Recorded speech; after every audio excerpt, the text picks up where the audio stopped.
The relationship between Israel and China cannot be described as a partnership due to its common secrecy, the nations' varying and sometimes conflicting interests. The nations are quite different and discrete from one another upon observations, as China has no indigenous Jewish community, while Israel has no indigenous Chinese community. Israel is closely affiliated with China's main competitor in the world, the United States. However, the China-Israel relationship has been expanding rapidly on a number of fronts, and the past few years have seen stark uptakes in trade, investment, education exchanges, and tourism between the two countries.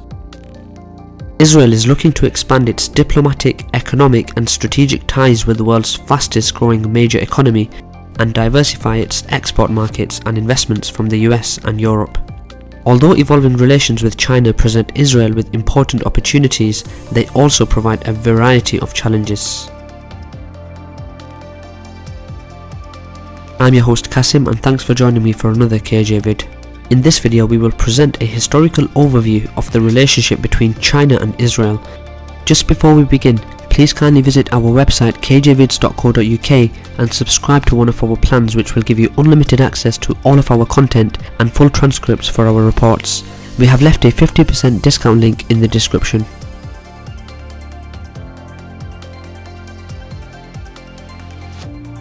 Israel was one of the first non-socialist countries to recognize the People's Republic of China after its formation in 1949, while China was sympathetic with the formation of the State of Israel. This positive initiation of relations was short-lived. In 1951, the United States pressurized Israel to freeze ties with China and endorse the US position on the Korean War at the UN. Furthermore, relations between the Soviet Union and Israel underwent a dramatic downturn in 1953 after Jewish doctors in the Kremlin were accused of attempting to assassinate Joseph Stalin, a conflict in which China followed the Soviet Union's side. Despite Israel having sent their delegation to China in 1955, China prioritized development of relations with the Arab countries and rejected Israel's request to participate in the 1955 Bandung Conference of Asian and African Nations. Consequently, from 1956 until the 1970s, bilateral ties and their development between the two nations were effectively non-existent. In fact, China had advanced so far in relations with the Arab states by the 1960s that it had become hostile to Israel. Beijing invited the new Palestine Liberation Organization to open a semi-diplomatic mission, its first in a non-Arab country. China advocated for solving the Israeli-Palestinian conflict through armed resistance and provided various Palestinian factions with military training and weapons. After this period of heightened hostility, Israel supported China's UN bid, has had an honorary consul in Hong Kong since 1961 and upgraded it to a full-time consulate in 1972 as a pathway for greater communications with China, and China toned down its criticism of Israel while several meetings took place between Chinese and Israeli representatives. The death of Mao Zedong and the rise of a new Chinese leadership, together with the 1977 Israeli-Egyptian peace process, it led to a slight modification of Chinese attitudes towards Israel. China continued to condition formal ties with Israel on solving the Arab-Israeli conflict, and in 1979 China put forward a new requirement, which was the establishment of a Palestinian state. The peace process between Egypt and Israel made China realize the importance of external mediation in the Arab-Israeli conflict, and in 1984 China proposed holding an international peace conference under the auspices of the 5 permanent members of the UN Security Council to resolve the Arab-Israeli conflict. This forced China to adopt a more balanced position, therefore improving relations with Israel through increased engagements.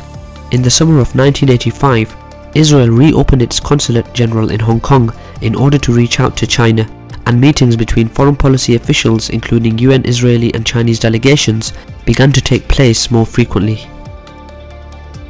In late 1987, a high-level meeting took place between the Israeli Foreign Minister Shimon Peres and his Chinese counterpart Wu Zhejian, and by 1988 Israeli tourists were flocking to China.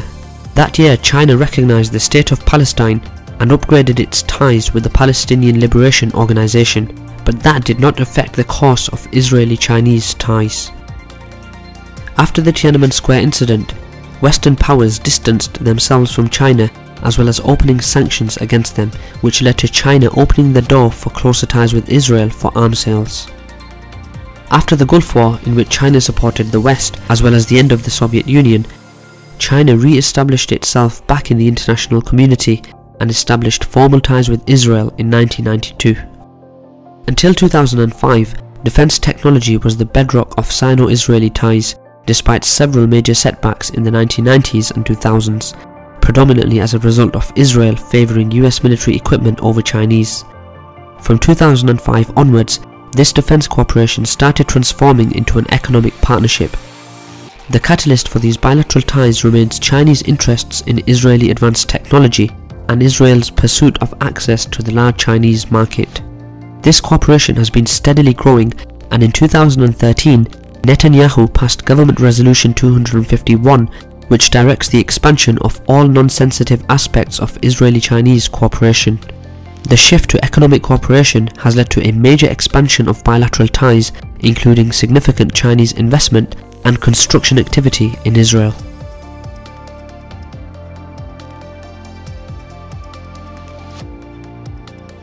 Trade between Israel and China has now surpassed $11 billion, a small figure when compared to China's trade with the United States or Europe, but 200 times larger than it was 25 years ago. The transition into an economic cooperation is visible, as Bright Foods' acquisition of Nuva, the largest Israeli dairy company, in 2014 marked the first major Chinese corporate foray into the Israel market. In April 2018, Chinese conglomerate Fosun purchased the Ahva company, maker of Dead Sea lotions. But the Chinese-Israeli economic relationship runs deeper than private Chinese acquisitions of Israeli corporate entities. While visiting Beijing in 2017, Israeli Prime Minister Benjamin Netanyahu told an Israeli interviewer that China accounts for 1/3 of the investment in Israeli high technology. Chinese investment in Israel is also focused on Israeli infrastructure projects, such as digging the Carmel tunnels in Haifa, laying the light rail in Tel Aviv, and expanding the Ashdod and Haifa seaports, and is entering the residential construction industry, said a 2017 report from Israel's Institute for National Security Studies. The influx of Chinese tourists to Israel has also risen rapidly, doubling to more than 100,000 from 2015 to 2017. In percentage terms, China is Israel's fastest growing source of tourists. However, it is Israel's Technician Institute of Technology that has been at the forefront of these exchanges. In 2013, Technion, along with Shantou University in China, was awarded a $130 million grant from the Li Ka-shing Foundation, founded by Hong Kong entrepreneur Li Ka-shing some 40 years ago, to establish a branch in Guangdong province. The province and Shantou municipality provided an additional $147 million and land for campus construction. Similarly, in 2016, the University of Haifa announced plans to build a joint laboratory at East China Normal University in Shanghai to research ecology, data, biomedicine and neurobiology, an effort funded by the Chinese government. This followed Tel Aviv's University's 2014 announcement that it would partner with Tsinghua University in Beijing to build the CIN Research Center, where research would focus on biotech, solar, water and environmental technology development. Public relations have also developed, as Netanyahu has repeatedly expressed his hope that broader economic relations with China would translate to more alignment at the United Nations. This has happened in the case of India, whose trade with Israel has surged in the last 2 decades. Following this uptick in trade, India on several occasions in recent years abandoned its previous pattern of voting with Arab states against Israel in the UN system. However, China has not changed its voting pattern, and it aligns against Israel whenever there is a vote in the UN bodies. Despite growing Chinese-Israeli ties, there are looming challenges.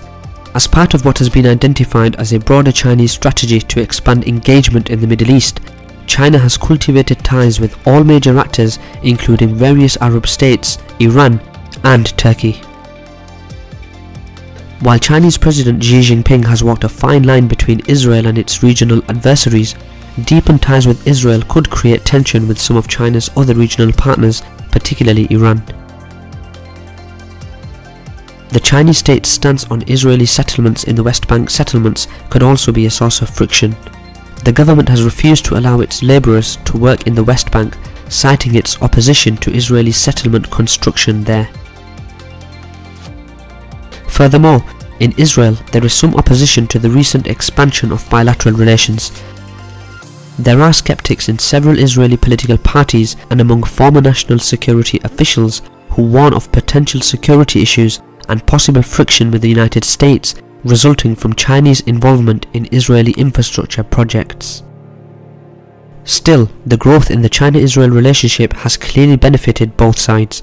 In Israel, China has found new investment opportunities and a new source of cutting-edge technology. For Israel, the relationship is the latest success of Netanyahu's strategy of developing ties beyond the United States and the EU. China, as the world's most populous country, is also a market for Israeli exports. The shift to economic cooperation has led to a major expansion of bilateral ties, including significant Chinese investment and construction activity in Israel. Although there appear to be many obstacles ahead, it seems like the Sino-Israeli relationship will continue to grow on a general scale. That's all for today guys, thanks for watching another KJ vid. What are your views on Chinese-Israeli relations?